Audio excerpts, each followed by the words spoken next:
At the Eagles in Philly. Cleveland's still trying to make their starting quarterback situation happen. Which guy in their QB room will rise to QB1 for the start of the season? And if you're looking for any Philly starters to play today, stop looking. It's not going to happen. But there are a few questions to answer for the defending Super Bowl champs. Now joining us, Eagles reporter Tim McManus. Tim, which position group should the Eagles be concerned about going into tonight's game? Hey, good morning, Jay. Two positions, cornerback and safety. So some big changes in the secondary for the Eagles this offseason. Darius Slay now with the Steelers. C.J. Gardner-Johnson traded to the Texans. And the Eagles to this point have yet to settle on their replacements. At cornerback, it's been Keely Ringo and Adoree Jackson splitting snaps all summer long. The same thing at safety with Sidney Brown and rookie Andrew Makuba. Now, you can see the end zones right behind me. The Eagles last season at Lincoln Financial Field only gave up 7 touchdowns all season. In order to have that kind of high level of play, they're going to have to find guys to step up and surround stars like Quinyon Mitchell and Cooper DeJean. And we're less than 3 weeks away from the Cowboys with Dak Prescott and CeeDee Lamb coming here to the link. Jay? Answering questions that the preseason is for. Tim McManus, thank you, bro. Appreciate you. Shay? All right, Jay, let's check in with our football analyst now, and that would be one Sam Macho, who's getting up early with us. And so let's go big picture for the Eagles now, Mr. Sam Macho. What are you focused on most when it comes to the Eagles offense and Jalen Hurts? I'm focused on the offensive line specifically. The reason why is that the Eagles are replacing 2 starters, at least in week 1, on the offensive line. Landon Dickerson, who was their starting guard last season for a #1 rushing offense, is now injured. He got hurt during practice, so they're going to have to replace him potentially for week 1. That's going to be a problem, especially considering the fact that you're also going to be replacing Mekhi Becton, who was an offensive guard for this team that, as I mentioned before, they were the #1 in attack.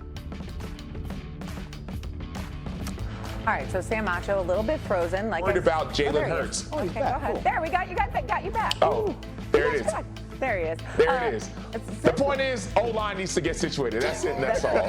He got so worked up about it. He's like, I had to take a pause and then talk about it again. What I loved about this Eagle offensive line, I don't know if you saw, Lane Johnson and Landon, they brought beers to practice, and they were like chopping it up with the other offensive line on the Brown side of things. And I'm like, this is just such an offensive line thing to do. As a defensive guy, you can say that's probably an offensive line thing to do, wouldn't you say?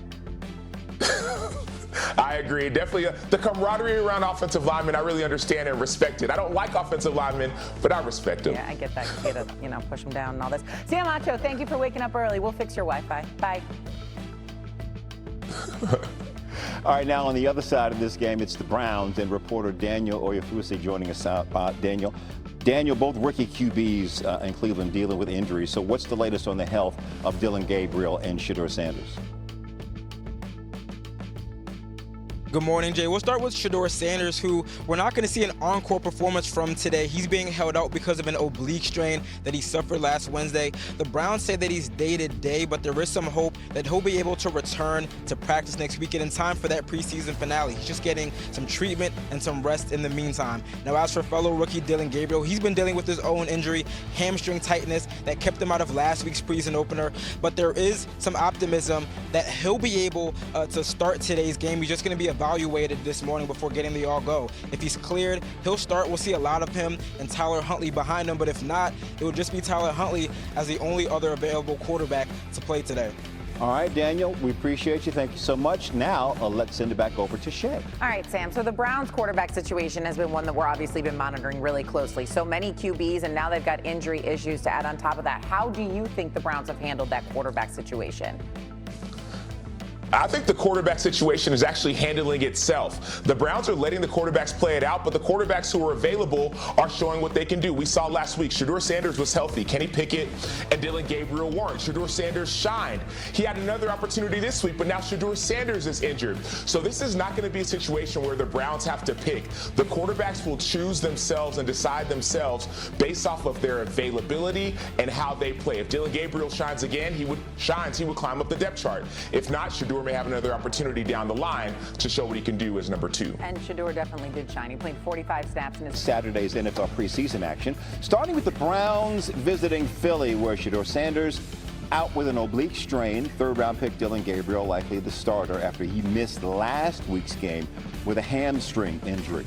As for the Colts QB battle, Daniel Jones will start today against the Packers, but Anthony Richardson is expected to get the majority of the first half reps as Shane Steichen seeks to make a QB decision, quote, sooner than later. For the Vikings, J.J. McCarthy will be holding the clipboard when Minnesota faces New England after squaring off in joint practices earlier in the week. On the other side, Drake May expected to get some snaps for the Pats. Then at MetLife Stadium, Brian Daboll has not said if he will play the starters, but expect first-round pick Jaxson to see the field. Jets coach Aaron Glenn is also mum on if Justin Fields will play. NFL senior writer Jeremy Fowler and football analyst Sam Macho with us. Jeremy, where does Jaxson stand right now on the Giants depth chart? Jay, he's pretty firmly the 2. I spent time at Giants-Jets camp, joint practice this week. Dart was the second guy in line most of the time. He was the second guy in the first preseason game. And I was told from somebody with the team that the expectation, at least right now, is that this week's preseason game could look similar to last week, where Russell Wilson got in there for a series or two. Then it was Dart. Then it was Jameis Winston. So that seems to be how they'll play this at this point. Regardless, Dart will be in there. He'll get a healthy run. They love his toughness. They believe he's a fast learner, highly motivated. All those things are good for the big picture, for the long term. But in the short term, Russell Wilson will be the guy. All right, Sam, let's go to the other side. How can Justin Fields add another dimension to this Jets offense?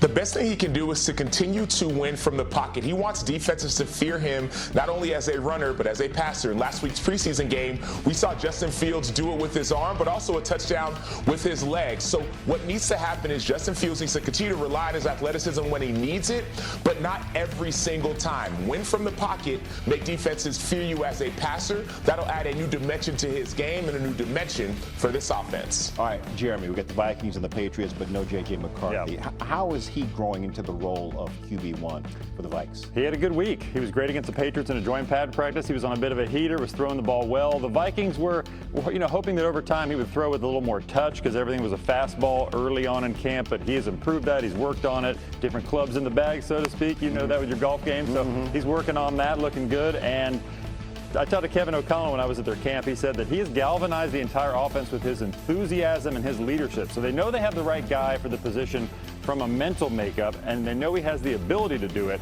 It's just a matter of getting him ready to get through the ups and downs of camp. He's making some strides. It was a good week for him for sure. Sam, J.J. convincing you that, he's the guy, Minnesota could be confident in starting him this season? He is, and the reason why is not just the mental ability or his leadership, but his physical ability. I saw him last week move around in a pocket a year removed after injuring his leg, out for the season. You saw him take a couple hits as a quarterback. You saw him scramble. You saw a couple design rollouts. That was the biggest thing I was trying to see. How will J.J. McCarthy handle the pressure from a physical perspective? Mentally, it's there. I think the talent is there. Physically, he showed that piece as well. Okay, let's go to the Colts, Jeremy. Shane Steichen saying he hopes to name QB1 sooner rather than later, quote unquote. So how important is today's game against Green Bay for Anthony Richardson and for Daniel Jones? Jay, this is huge. I can't overstate it because they hope this battle would be close to wrapped up by now, but I continue to sense that it is unsettled. They had a big joint practice with the Green Bay Packers. I was told that both quarterbacks were a little shaky. Each threw an interception. It was a lot of red zone work. They didn't necessarily flash in the way they wanted. Daniel Jones is probably a little more consistent, but not really flashy. Anthony Richardson had a good 2-minute drive, but missed a lot of throws. So they both need a good day. Somebody needs to separate at this point. Shane Steichen had told me throughout this process that it's pretty much been neck and neck, and that is the case right now. So they want to go into next week with a good feeling of who their starter is going to be. The pressure will be on Anthony Richardson, who's the incumbent. If it's close, they could go to him on the edge just because he's been there and he's the number 4 overall pick that they want to see through. All right, Sam, Jeremy says one of these guys has to have a good day. Which one are you more confident will have a good day? I'm more confident that Daniel Jones will have a better day than Anthony Richardson based off what I've seen on tape. There were bad decisions by both quarterbacks in their last preseason game. Neither impressed, nor did Riley Leonard. But I think there were worse decisions by Anthony Richardson. If I'm the Indianapolis Colts at this point in training camp, of course, you want to see the competition go about, but I have a little bit more confidence in Daniel Jones. No, it is not significant, but I think if I could have Daniel Jones be my starter and still tell Anthony Richardson and Riley Leonard, hey, I need y'all to compete because there's going to be a chance where we will need you to play, then I'm a little bit more comfortable and confident in my entire quarterback room. All right, we'll see what happens. Sam?